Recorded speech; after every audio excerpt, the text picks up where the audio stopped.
All right, and welcome to Astreis Gaming. Uh, I am so excited to be here with you all this week, and I have my fantastic co-host, Mr. HamSolo05. How are you doing this week, Ham? Oh, brother, I'm doing really good. Just hanging out, chilling. I was on the WBG All right, podcast and welcome earlier to today. Ast. So this is my second podcast today. Oh, Pretty nice. cool, man. How'd that go? Oh, it was fantastic. We were talking and, having a good time. And, those guys are wild. They say some pretty Yeah, wild stuff sometimes, but I love them. They keep it pretty real for the most part. I follow them, watch their show. I think it's personally great. It might not everybody might not like it, especially if you're a big PlayStation fan. You definitely might not like it, uh, but um, but yeah, man, they do give credit where credit's due. Yeah, that counts if for you're sure. if you're a huge PlayStation fanboy, that might not be your favorite one. But if you love Xbox and love hearing all good and positive stuff about Xbox, it's an easy place to catch some good information. Cool, man. Yeah, I've listened to their show before. I like those guys. They're fun. Um, Well, for everybody watching this stream, I had like 2 hours of Dying Light 2 footage all slapped together, and my amazing Xbox DVR decided not to put it on my external hard drive. So, what you get is 20 minutes of Dying Light 2 footage, and then I'll swap over to some Kana Bridge of Spirits footage that I've got. Well, I wanted to start out talking to you today as a little intro topic. I read this article that I found pretty interesting about how Google is going to be repurposing Stadia. It, Yeah, yikes. yeah, right. I thought it was interesting at first. And then the more I read into it, it seemed like, wow, they were really just going to kind of abandon the whole thing and just use their streaming service to um, essentially lease out to other companies and stuff like that. So they're going to be like what Amazon does for Netflix is the kind of just I got from it. Well, I mean, from the headline, it says it's kind of changing its strategy, so it could be just a rebrand, the kind of you know knock dust off of the name, kind of. I mean, like if you go to stores and like retro places and pawn shops, you'll notice that like if they do have any Stadia controllers, like $30, and like to see that there, your average person's not even gonna know what it is. They're Sure. just gonna see a controller and be like, "Huh, that must be like controller that goes to PC or something like that." Like your average shopper. I'm not going to say nobody knows about Stadia, but I can guarantee you I can walk up to my mom and be like, "Yo, mom, can you give me that Stadia controller?" And she'd have no idea where to look. Um, she really wouldn't even know what it is until I told her that it's a it's Amazon, right? Or is yeah? Oh wait, is Amazon product, It's right? it's Google. No, Amazon Google. is Oh, Amazon Luna. Luna. Yeah, that's right. Yeah. So, I mean, that's how not known they are. Like, I'm sitting here tripping, thinking who has what and whatnot, but they're just not that popular. And I know there's a lot of people that do like them. They have a pretty loyal fan base of those people that continue to use it and whatnot, but it's just not that top of the line like material when you kind of think about gaming on your couch. It's not something that you'd be like, oh man, I can't wait to get home to play Stadia. Like, you don't hear a whole lot of people saying that, Well, if anybody at all. and their execution just sucked, right? If you talk to people who played Luna, Stadia, and XCloud, as far as like the streaming services go, they'll tell you Oh, Google's the rock best, solid. hands down. and it's Rock not even solid. close. I just don't Yeah, they think. got it down. They just don't know how to market.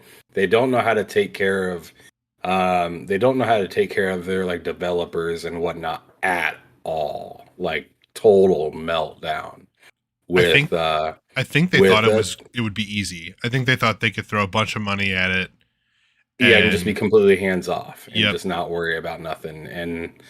And you know, they didn't know how much they need to really invest in their gaming infrastructure, and they definitely neglected it to the point that you know all hands were in the air and nobody really knew what was going on, and then they ended up shutting some stuff down. So it's a mess.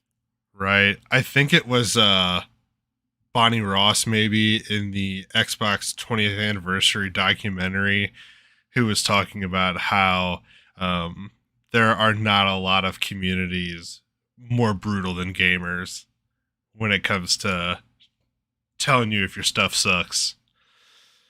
Well, yeah, because we're always looking for new ways to try stuff, different things to collect, different things to um, or more or less different ways to process games and whatnot. Like for me personally, like I have some games on multiple different consoles just because I like how it plays better on one console compared to another. Like Halo is a good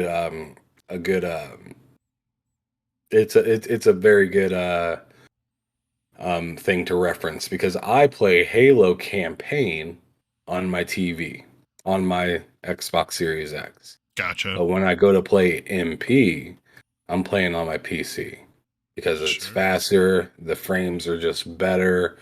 Um, and it's just like that for me. And I also have like on my PlayStation 2, I have um what's that game? Midnight Club Dub Edition. And then Oh, sure.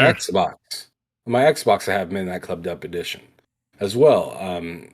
I mean, it runs great on the PlayStation 2, but if I want to listen to my own music, then I want to play it on my Xbox, Like so each system like will tailor itself a little bit to be more favorable for you. Just like, oh, I'll play on Xbox with people because it's easy for me to do party chat, but on PS5 I'll do a lot of single player games and whatnot. It's just preference. So like Google, they just absolutely just fumbled the bag when it came to being able to stay relevant and stay with the times of gaming and also know where to pivot and also have the backing because they don't have a whole lot of help when it comes to getting games of service and making their own games. They're they're they remind me of Xbox during the end of the one generation. Like and it's only been a couple years that they've been out. Right. It looks grim. But like I said earlier, it might just strictly be a rebrand. Hey, this RC Cola, this RC Eh, Cola label doesn't look good. We're getting sued for whatever reason. Let's just slap on a new label and like be cool again. now So we're dyed vests. It's fine. know. Well, cool, man. I thought that was interesting. Um, but obviously the biggest news of the last week or so is Sony acquiring Bungie. And I have to say that I have not enjoyed like the tone or messaging from Sony as much as I have in the last week. I think everything they're talking about sounds awesome. Their aggressive roadmap to becoming multiplat, and I think I want to talk with you about that. I get the sense that they mean PS5 and PC. I by no means think that they plan to bring like all their first party stuff to Xbox and Switch. But Absolutely not. I say that, and now MLB 22 is coming to the Switch. I'm sure also published by Well, MLB and that's not not Sony. something that's in their hands, though. I mean, Sure, that's 100%, the sport itself saying, "Hey, we want this everywhere." but I could not I even mean, right. I could not even tell you how many times I've said, "Hey, if the shoe was on the other foot," like when we were having the conversation about Bethesda and the exclusivity conversation for Xbox. I probably said 100 times, if Sony bought Bethesda, we're not having this conversation. Everybody knows it's exclusive, right. and that's the way it is. And then they bought Bungie, and they're saying they're going to be completely independent, and all their stuff's going to stay everywhere. Not by Sony's terms exactly. I mean, this is what Bungie pretty much. I feel like Bungie had these rules already pretty much in place when they went to speak to Xbox about it. Because remember, they talked to Xbox about it first, and Xbox said nah. There's a reason why Xbox said no. They want nothing to do with third party when it comes to acquisitions. They're Sure, cool with third party with their Game Pass publisher and like deals and stuff. partnering. Yeah, they're cool with all of that stuff. But when it comes to, you know, being able to market how they want to market and being able to, keep these games exclusive within Xbox, xCloud, and all that jazz, just the ecosystem of Xbox itself. They don't want anything to do with like purchasing a third party machine, possibly, or purchasing somebody that is pretty much going to tell them what they're going to do. Sure. And I think this is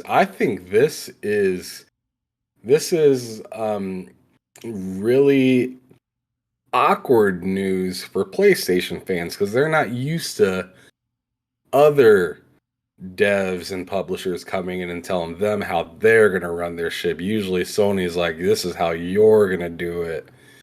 And so this is why it's so like, wow, It because it has to you be know at you least know a little bit on the Sony side though, that like they're cool with it.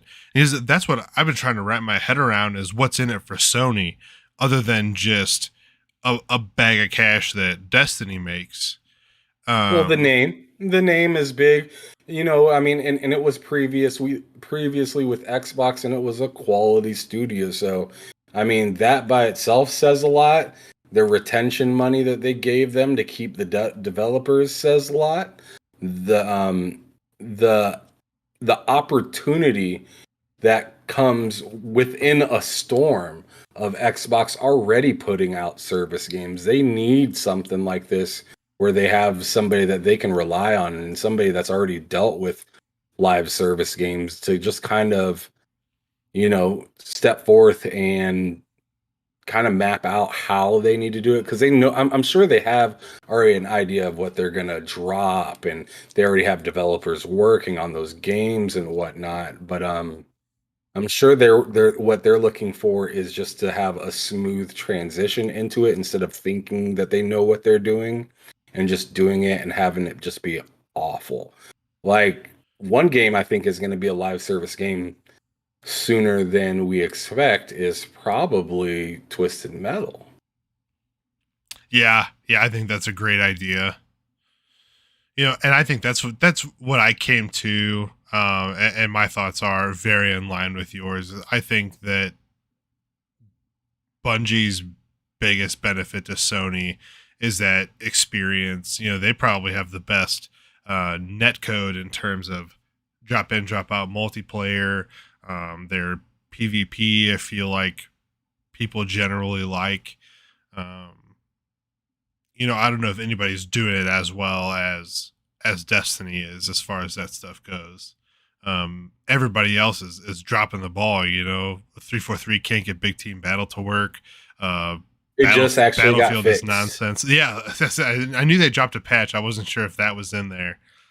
Yeah, my cousin was playing it while I was playing some Sonic Adventure the other Cool. night, and he's like, "It's finally fixed. It works," and he was really stoked because that's the only thing he likes to play on Halo. So That was his that jam, was huh? one of, I'm sure, many Halo fans not playing the game because of big team battle, you know? Sure. And yes, Bungie or not Bungie, 343 to me is absolutely dropping the ball. Not just for big team and co-op, it's just like for things like a roadmap. Like, how do you delay a roadmap? Like, to me, I thought that was insane. It's just like maybe they found some more issues somewhere, but like Yeah. I don't know. Like You're talking about delaying a roadmap is kind of weird to me. them announcing that they're not going to have their Forge and co-op update when they said they would. Pretty much, yeah. Like I mean, it's just like I want it to do so good, but like it's just kind of slipping, and I feel like a lot of people feel the same way, where it's like, all right, kind of kind of over Halo because it's just a waiting game, and it's not like for me particular. I like to play Halo co-op with friends in campaign, and like I'll do that a few times over, or I'll end up restarting it with somebody else, like, and having a few different saves with other people. Or I mean, I'll have to remember where we're at, but you know what I'm saying. Like, be able to play with different types of people and in the campaign, and that's my most fun of Halo. It's not the MP. So I'm Yeah, sure a you're lot of not other people alone. feel that same way. So it just sucks to see it get delayed and delayed and delayed and delayed, and it's like, man, like this is your guys's showpiece game, and it's delayed. It makes you worry about Microsoft, but I know they have so much moving parts that that's actually just like one dev.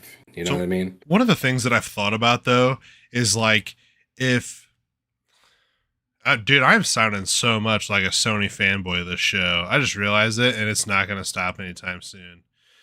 So buckle up. But one of the things that I've noticed is like there was the documentary about the making of God of War, all those the like vlog that Cory Barlog made. It's called Making Kratos. I don't know if you've ever watched that, but they talk about in there how Shu would come play the games. And there's a part in there where like Corey's got the camera on himself and he's like, so Shu's in there playing the game and he really doesn't look happy. And I just feel like one of the reasons that Sony games are such high quality is like they're hands off in the sense of like creative freedom. But I don't think a game would get to launch like that from Sony's side. I feel like they would be in there like breaking people's balls trying to figure out why it's not done. You had 5 or 6 years or whatever it was of initial development, and then we gave you another year, and now we still don't have co-op, we still don't have Forge, we're delaying roadmaps. Like, what is going on down here? And Yeah, I don't know that that's not happening at Xbox. It probably is, but I don't know. It just seems like I don't know. yeah. There's a difference there. I mean, I hear what you're saying, but see, these are issues that Xbox is going through now that I feel like Sony hasn't had the real chance to go through a whole lot yet. Because Like of in service in games and stuff like that. exactly, and Copy. like I feel like once PlayStation starts putting out multiplayer service games, Xbox is going to be like, "Welcome to the party." They want to put out 10 Welcome of them by to the party. 2026. Yeah, you want to get 10 games out, and you got to be a confident person to think you're going to put all those games out and it's just going to be fine. Unless they're all 3-4 years in development, you're not getting 10 games out in 4 years. I mean, that's kind of where I'm at. I'm excited to see where they're at. Like I said, I think Twisted Metal is coming, and I'm really excited for to be able to play that game. And Spartacus is coming. They're gonna want to deliver something really cool for Spartacus. I think so And too. and the thing is they're behind Xbox when it comes to services. So they're gonna have to build in front of their crowd, like constantly. You know what I mean? And it's going to be like very early growing pains in certain areas. I'm telling you, Xbox is just going to be like, welcome to the party, man. Welcome. You're going to have to deal with these same issues that we're dealing with. And it's not easy. You've been riding really high on your single player or third party games and letting them deal with all that stuff. Now you got to deal with it as well. Right. So, like, that's the big difference that a lot of people don't let themselves understand is that PlayStation has it down pat in the single player and third person, games. They have that locked down. But if you think about most of those games, they don't have multiplayer. Now you got, or if they do, it's not even available for a PS5 version right now. Like they don't have very much multiplayer at all that they have to watch over like hawks. Right. So yeah, for sure. So it's going to be a new hoop to jump over, especially when you're porting things to the PC as well. PS5. How many times a week do you hear something about Halo and cheaters and people getting into that game and screwing things up? Like, that's what I'm saying. Like, all right, like 10 games in 4 years sounds awesome. I'm in it. I want to play them. But let's not be surprised when they start having some of those same issues the Xbox has right now. Yeah. Yeah. I think that's a super fair point. I hadn't really thought of it that way until right as you mentioned it. I was like, oh man, that's a great thought. Is they've never had the chance to have overloaded servers or, trying to deal with any of that. So I don't know. There are not the same amount of people playing Halo or playing. There's nowhere near the close amount of people playing factions or what's that game called? Ghost of Tsushima multiplayer. There's nowhere near. Yeah. There's nowhere near the same amount of people playing those games as there is playing Halo. Sure.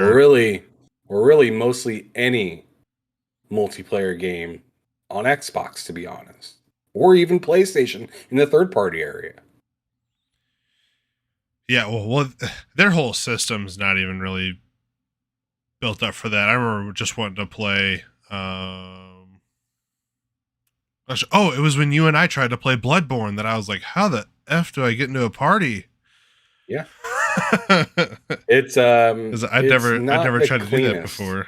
Yeah, it's not the cleanest way to, at least for somebody that's not if you're like us, where it's like, well, we'll just figure it out. It's not too hard. It can't be too much different than most, game systems when it comes to parties. Like, I know how to kind of follow once I'm in kind of the right direction. Sure. But I mean, there's people out there that believe Bungie still own Halo. So those type of people on the systems and whatnot are having the hardest time. Yeah, that was getting into party chats and mind meld. And I mean, the PlayStation 5 is a freaking dope system. I'm gonna get that out the way. But like I said the same thing about Xbox as I'm gonna say about PlayStation right now. There is no such thing as a perfect console. There just isn't. They all have their flaws, and one big flaw for me on PlayStation is just the chat system and how it retains the same party. And like once you get into that party said with another person, it alerts like everybody that you're in that party if they've been to it before. And I mean, I see what they're doing, trying to keep friends together. Hey, homies online, you guys get back to where you were. but it's unnecessary. I like to be able to finish a party chat and it goes away until I make a new one. And just getting to that screen, you have to go through like you're gonna write a message to somebody, and then it's like, no, I don't want to write the message. I want to go to the party chat, and it's like, oh, okay. And then like like when somebody's first playing, expecting them to figure it out on their own is a little like good luck kind of thing. Yeah, for I feel sure. like the whole UI though could use a little redesign though, because there's some spots for the controller that are in like 2 or 3 different folders. It's just like why? Why is this in one spot and then Not just having this other an part of the entire controller in accessories another map. spot? Right, yeah, Yeah, because the like audio it's for the just controllers in one spot and the haptics is in another, and yeah, yeah, so they can clean that up, and that's totally something that they could work on within the next couple of years. But with this whole acquisition thing going on and these games just like getting delayed and needing time, and all this stuff is happening in the world with the pandemic and stuff like that, it gets less likely to me that they're thinking about something like that when they got to deal with like 10 live service games. And like, yeah. ooh, there's another acquisition around the corner, and it might be a Japan publisher or something like that. So, yeah, we'll see. Yeah, it was really funny. The same people that were trying to poo on Microsoft buying Activision are now championing Sony getting Capcom or Square or something like that. Yeah, it's all good as long as it's your home team, right? Right. Yeah, in fact, the only Activision Blizzard news I really wanted to bring up, because I feel like that got kind of stale after the last few weeks of really noticing it, was that Adam Conover rant. Oh Uh, Lord, yeah. Oh my goodness. If bias had a freaking yeah, statement to scream, that would he's be it. in the picture in the dictionary. Yep. Yeah, I mean, whatever. Like, if that's what you want to believe and think, that's fine. But I don't remember any course of history in my life where things that were big and at that kind of like, like these, like gaming right now is in such a, you know, lovely spot. It's the sweet spot for a lot of people. And a lot of people hate change, to be real. Oh yeah. So like when when you're okaying yourself to pay 50, 60, 70, sometimes $80 for a game that's not even like a special edition or something like that. You're okay with that.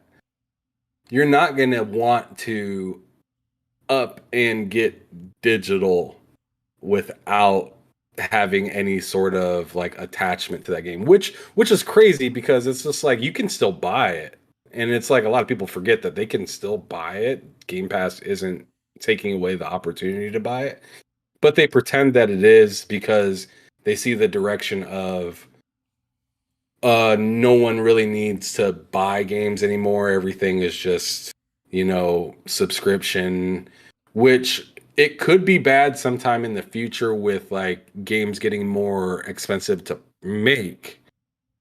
But I feel like that's a physical issue more than it is like a digital issue. Sure. So here's my thing. Like, in addressing that specific topic, I feel like when a game comes into Game Pass, specifically the third party games that are coming in day one, that deal is made. And I bet by the time day one and that game hits Game Pass, they probably already broke even.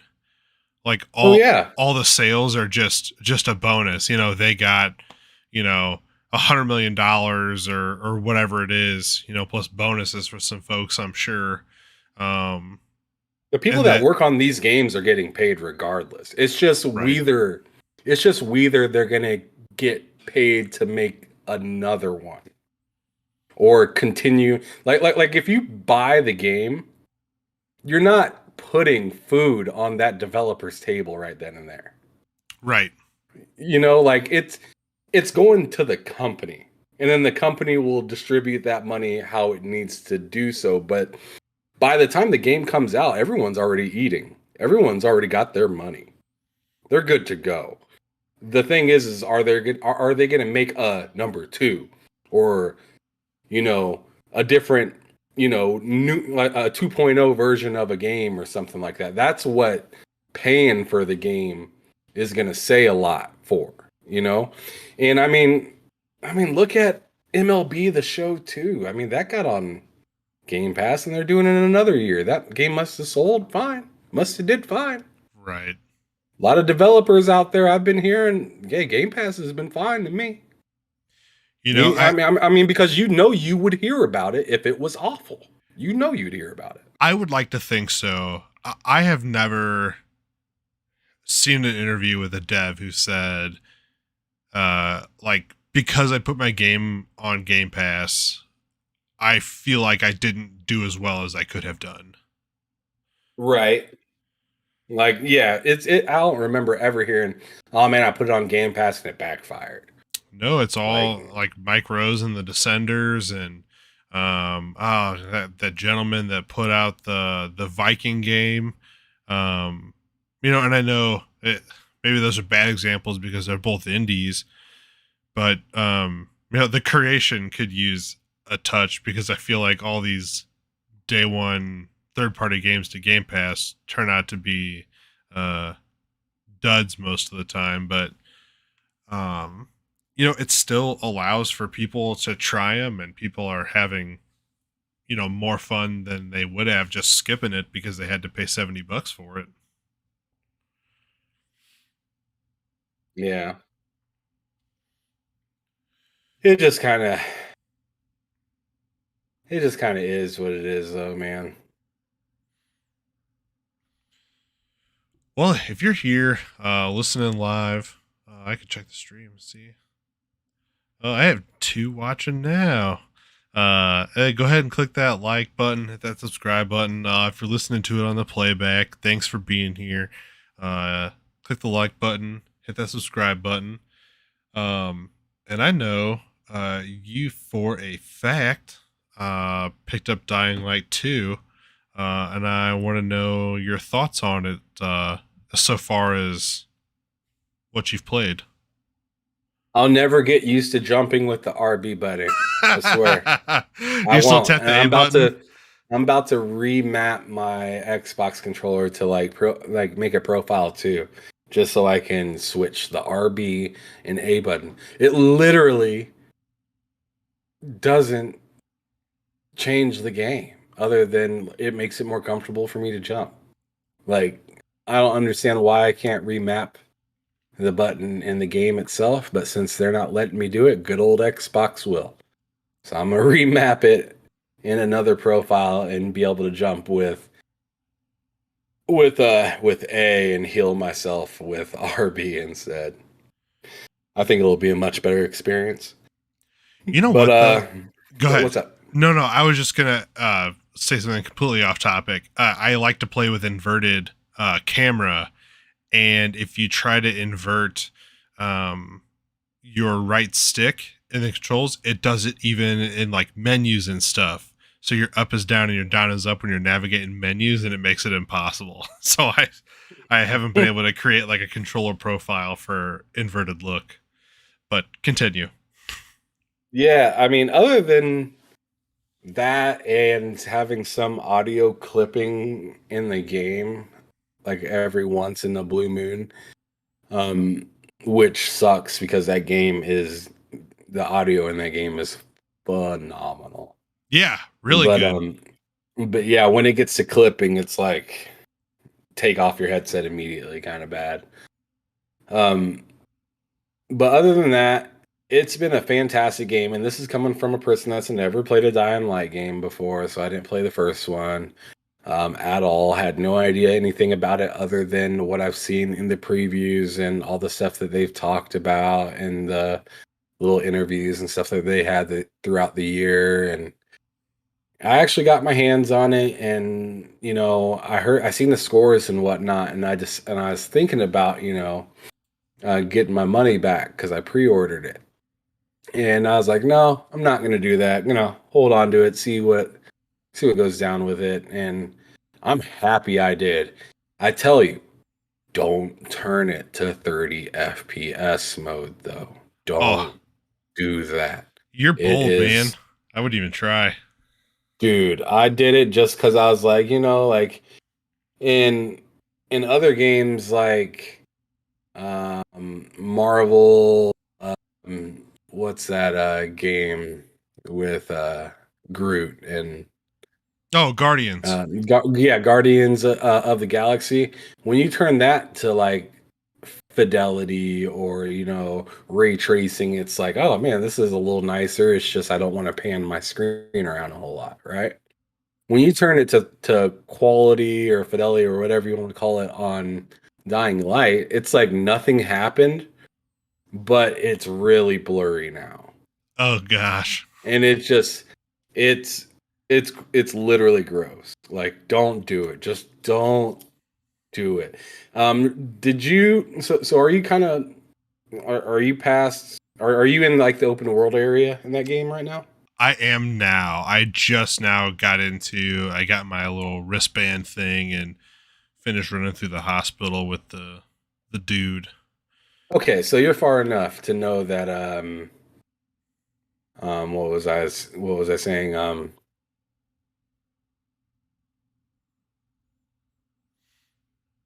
So you're far enough to have oh yeah, you're far enough to have seen that first like hospital scene. Yeah. Where you're like a kid and whatnot.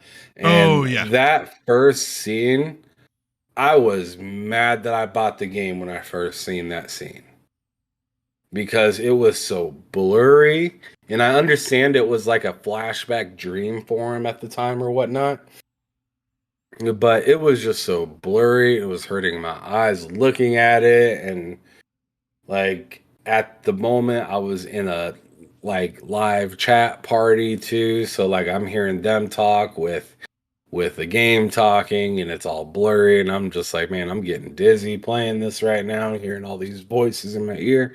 So I was just like, man, let me see what it's all about. Let me keep going. And to be honest, it felt a little sluggish. I was like, this isn't, I'm not like getting around super quickly or whatnot.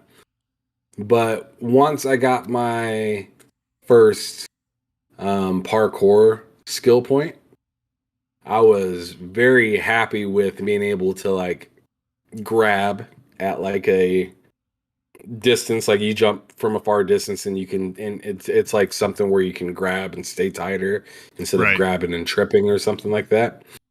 Um, just getting things like that in doing that kind of slow progression, which it is pretty slow at progressing at first. It just kind of makes you appreciate what you leveled up. And the nice thing that I kind of can say about some games is some games you're like OP fairly quickly.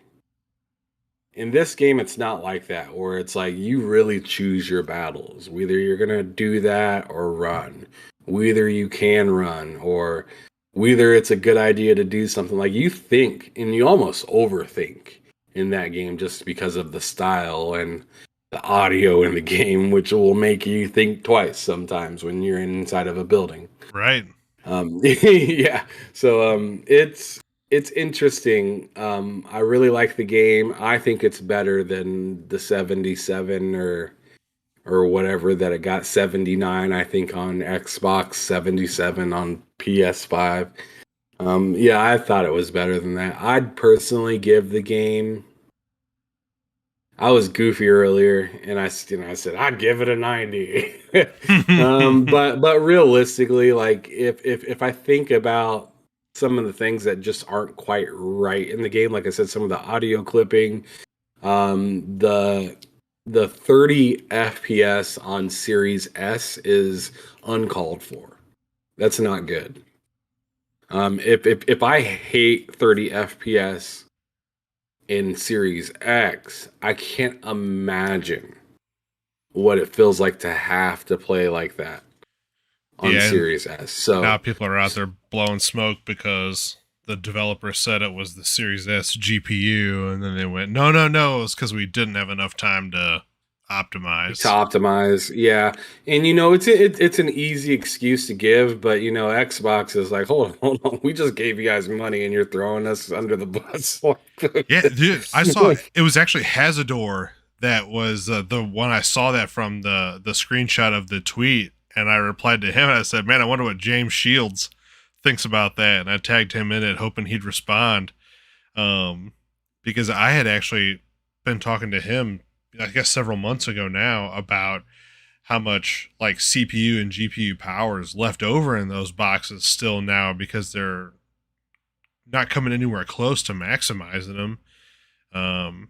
And at that time, we were talking about decompression and why the file sizes of games in PS5 are so much smaller than the ones in Xbox because of Kraken plus Oodle. And he was like, Xbox can do that. That's not like a proprietary decompression, that they can choose. It's just that PS5 forces developers to use that, and the Xbox will allow them to basically do whatever they want, and devs choose not to. So that really gave me pause in this situation, thinking about how, is it really that the Series S GPU is holding them back, or is it because they haven't really had enough time to continue optimizing for everything? Yeah, I mean, I know the Series S isn't like it's not even advertised as a beefy system or whatnot. But Right. what it is advertised for is next gen. And so like what I'm not gonna like I shouldn't say allow, but what I'm not gonna like respect is somebody saying that they can't make it work. Like when you kind of already see other teams making it work, making it 60 FPS, sometimes they have to dial down the resolution, but they make it work. So that's where I'm at. I'm just at like, man, like y'all just need to figure it out. Like y'all get paid a lot of money to do the stuff that y'all do, and people are out here buying this stuff and their expectations are where they're at. One of you two needs to tell the truth. Is it the Xbox that needs to tell the truth, or is it Techland? And right now, I'm thinking Techland needs to tell the truth There you because go. we're too early in the generation for you to be hitting for you to be hitting the wall on this stuff when other games are for sure coming out and they're gonna do just fine on the Series S. And Xbox has a whole team for that. They have their advanced technical group or whatever it is that they call it, where they'll like send people out to studios and show them how to do all this stuff. Because I know that one of the disadvantages that Xbox has right now is that they basically overhauled everything. So devs are working on brand new hardware. They're working on brand new development kits. They're working on a brand new development environment. And that can be challenging, especially if you started making your game on the old stuff. So it's like, don't be throwing them under the bus on Twitter. Just ask for help. Yeah, exactly. Don't do anything to save face now and shoot yourself in the foot later. Right. Because we already seen what happened um, to Platinum Games. Oh boy. Because oh boy at Platinum Games is really trying to work with Xbox, and Xbox is like, I don't know. Yeah, I did see No, that no, that tweet. I don't think so. They got ghosted. It's how it is, and you ghosted Xbox first. Now Yeah. you're getting ghosted back. Don't feel some type of way now. It's too late. You already cheated. You know what I'm saying? And then you let them take the heat for whatever For it was, years, 5, years. 6 years. Yeah. for years. And then as soon as Xbox is starting, I mean, you know what I'm saying? Like that fat girl in high school, she looked pretty now. She look good now. And your ass is broke. You know what I'm saying? And your ass is broke and you looking scummy now. Like, I mean, Oh, not that's that awesome. platinum. I mean, platinum games is they're good at what they do. I mean, let's give them credit. Like the near games are fantastic. They haven't been coming out with much as of lately, but I know that they can still put in some work. But if I was Xbox, I mean, I want to say be the bigger man, Xbox, and give a brother a second try because scale bound kind of game would be fire. But but at the same time, I'm like, man, I know if I got cheated out of that kind of money, and I would want to mess with them again. You know what I'm saying? If they're in That though for a Japanese studio, do you try it? you know what? I said this on Boom's Double Barrel Gaming. I was just in the chat and I was just writing some stuff and I was like, maybe we should acquire Platinum Games and then do a public shaming of old boy. Oh God, just drag him through the streets. No, not Jesus. nothing like that, but just be like, he was the man. Shun on him or something like that. I don't know. Yeah, I just I don't know, man, because he put Phil in a tough spot. He made him look bad. yeah, dude. And then, like I said, I feel like it was bad, but went from bad to worse when they just let Xbox take 100% of the blame for that, and then come to find out it was really because they were mismanaging money and couldn't meet the expectations that they had set forth, and so Yeah, they tried to bury that like a dog. well, they got haunted. Yeah, he came back. Are you thinking about playing Sifu? What are your thoughts on that?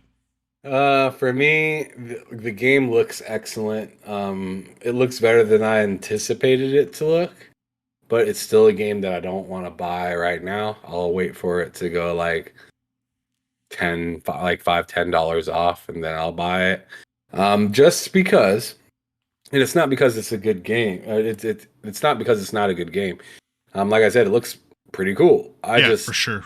I just bought Dying Light. I'm playing these retro games right now. I'm about to get Horizon Forbidden West. And then, there might be another game after that. I was thinking about GT7. So I mean, my pockets.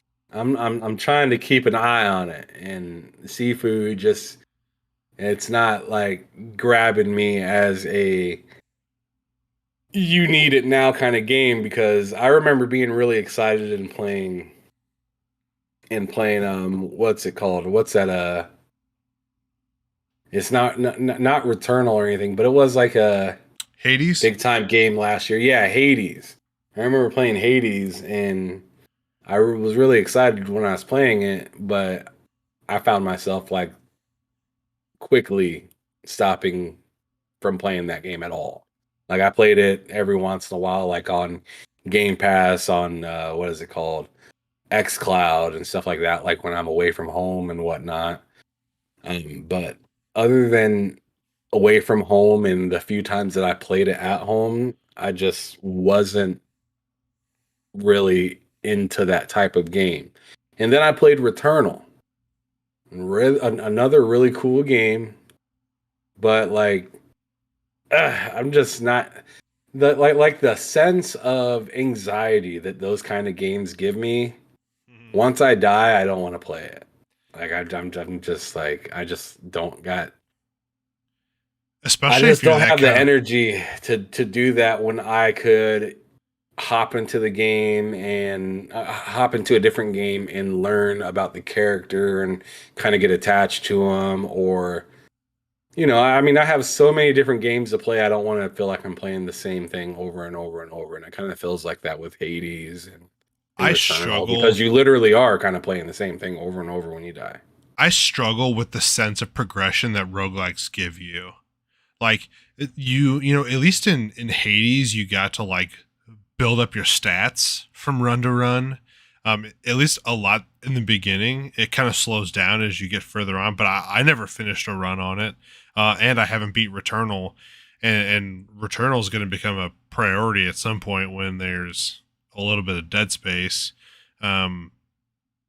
Because I feel like I bought that game and I want to finish it. And people say like the story takes a lot of crazy turns, and I like the way that it's gone so far, but I cannot beat the third biome to save my life.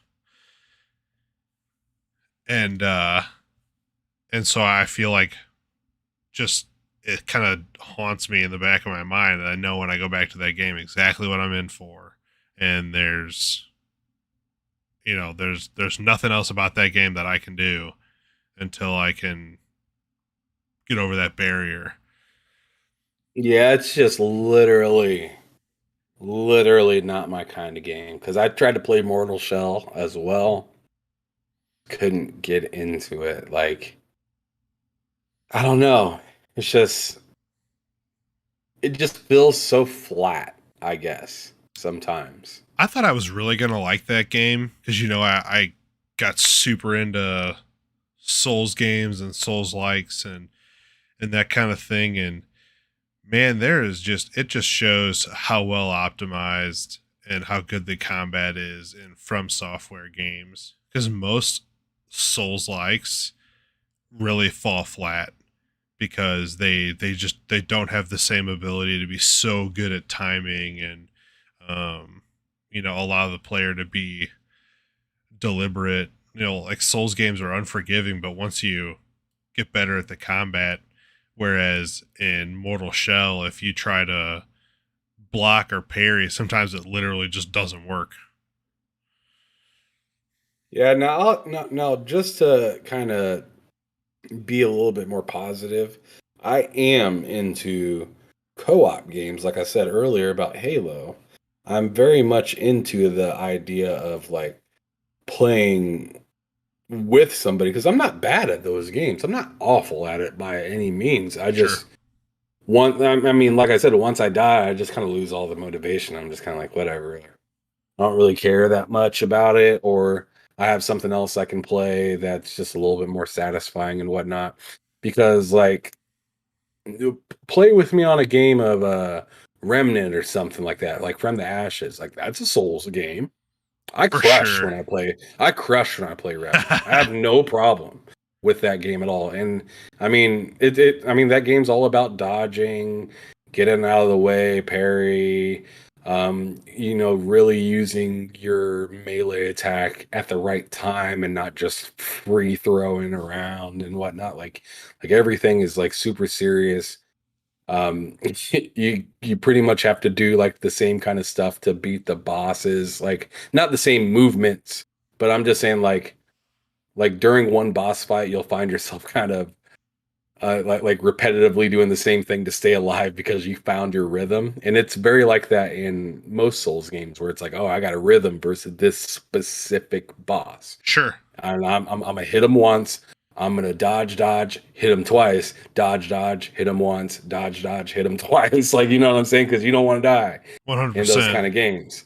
And I just absolutely loved Remnant because it was multiplayer, and I could share that experience with somebody. I'm okay doing a whole level again if I get to chat and kick it and have fun with somebody else.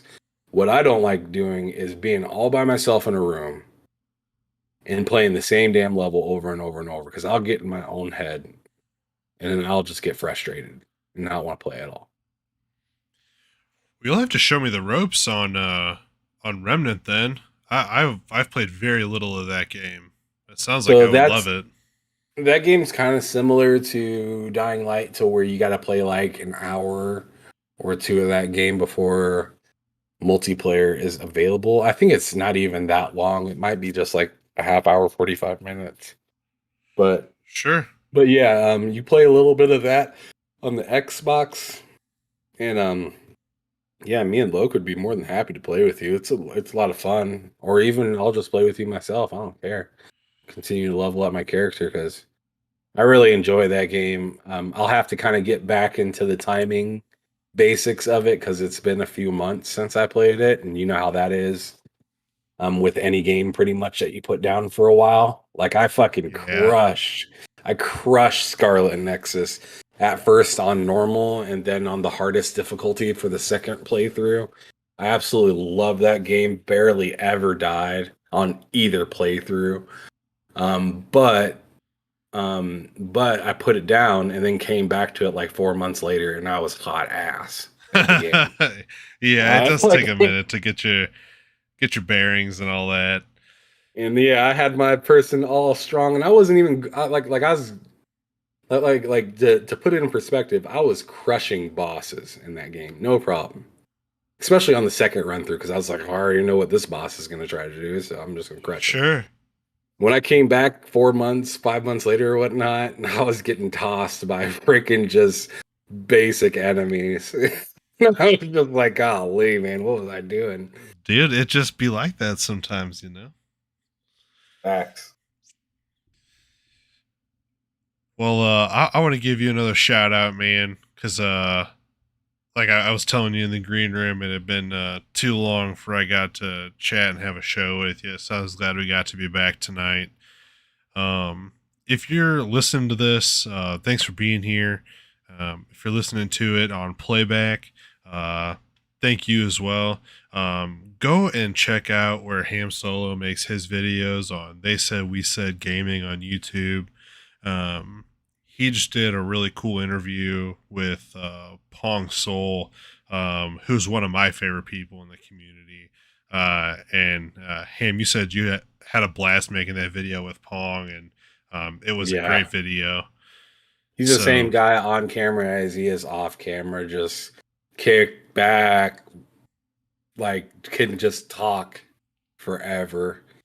And if you watch my episode, you'll notice that. Like he'll get on a tangent for like 10 minutes. And it's fantastic. Like it's fun what he has to say because he gets you amped up. He gets you amped up. And but with being amped up, he's telling you the truth. Like one thing that I really respect about him is that he's really open and upfront and being like, like I like to try games and just kind of get out of there. And like he said that straight up, like at the beginning of the podcast, and I was just like, whoa, like a lot of people pretend to be, I beat every game that I touch and stuff like that. And I just like that Pong came out straight up and he's like, I play a game for as long as I can enjoy it and I'm done. I move on. And I was like, that's real because I do the same thing sometimes. I mean, that's what I did with Returnal. That's what I did with luckily Returnal. I only rented that game because I already knew it when I rented it too because of where I work. I work at a retro vintage store, but we're able to rent games that we have like left over on stock there as long as they're used. And I already knew I wasn't going to like the game because, like I said, I'm not into those kind of games unless they're multiplayer. right. I rented it, played it for like a solid 4 hours, and I was having fun until I died over and over and over. And I was just like, I just don't see myself wanting to do this for more than like $25. I'm not going to buy this for $50, $60. I'll pick it up maybe once it's on sale for like $20 or something like that as like a game I can play that I haven't beaten whenever it's like a downtime and there's nothing else to play. Kind of like you were saying when there's a downtime. But I'm not dying to be like, oh, I got through all the biomes and look at me. I can care less about any of that. I play games because I enjoy them, not to win a popularity contest. Selfish hobby, man, and not in a negative way. Just you got to do it the way you enjoy it. Oh yeah, I wouldn't be here talking to you today if I was playing games the way everybody else wanted me to play it. Yeah, right. Well, man, you have an awesome week. That was just all the topics that I had. Is there anything you want to talk about? Um, I mean, there isn't a whole lot to talk about other than a bunch of what ifs and stuff like that. Right. So I'd have to say this specific episode, I'm gonna say no. There's nothing else I need to talk about this time, but there will be times where I tell you, hey, we got to talk about this. You forgot about it. But Cool. this week, not so much. Not right now. And we got to remember this is Monday, and usually big news drops on Tuesday. Oh yeah. So we'll see. So we'll have it for you next week. Absolutely, if there is any. I'm sure there'll be at least something. Well, there's always something to talk about. If it isn't something big within the companies, somebody makes a fool of themselves some way or another, and that's something fun to talk about too. Yes, sir. And you'll be able to find that stuff here as well. as long as we have fun talking about it, we'll be here. No fucks. Yes, sir. Yeah, no fucks given. All right, dude. Well, you have an awesome week, and we'll catch up with y'all next week. Yeah.